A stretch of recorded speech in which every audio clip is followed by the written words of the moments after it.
Highlighting an upcoming Earth-observing mission, the science on the next resupply mission to the space station, and testing a new material to help future spacecraft land on distant worlds.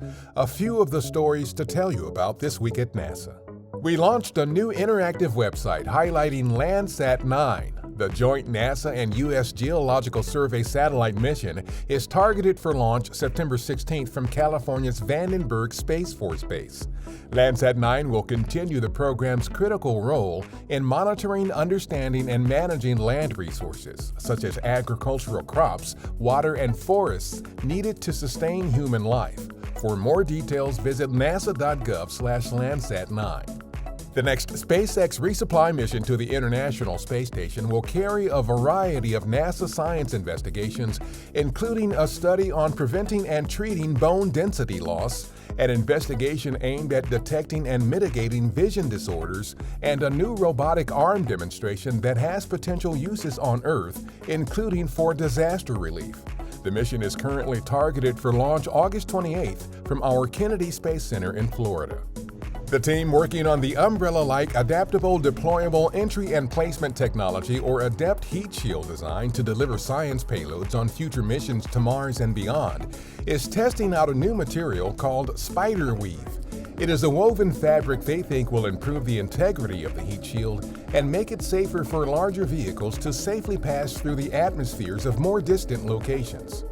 On August 19th, we observed the 100th birthday of late Star Trek creator Gene Roddenberry with a panel discussion about the groundbreaking show's legacy of inspiration, hope, and diversity.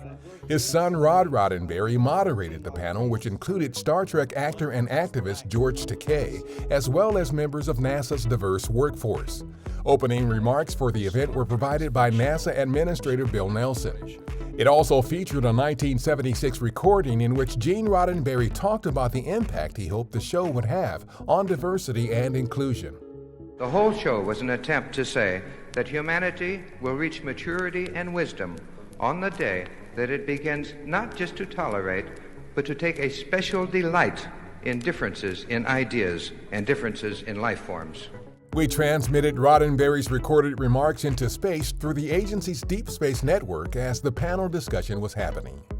Astronomers have spotted a group of young stars and star-forming gas clouds sticking out of one of our Milky Way galaxy's spiral arms like a splinter from a piece of lumber. This previously unrecognized feature of the galaxy's Sagittarius arm stretches some 3,000 light-years and was found with help from NASA's Spitzer Space Telescope prior to its retirement in January 2020.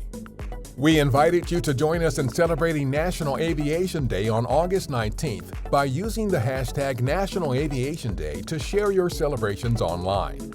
The annual observance also falls on the birthday of Orville Wright, the very first pilot of an airplane. Every U.S. aircraft and air traffic control facility uses NASA-developed technology. Learn more about our groundbreaking aeronautics research at nasa.gov/flight. That's what's up this week at NASA. For more on these and other stories, follow us on the web at nasa.gov/twan.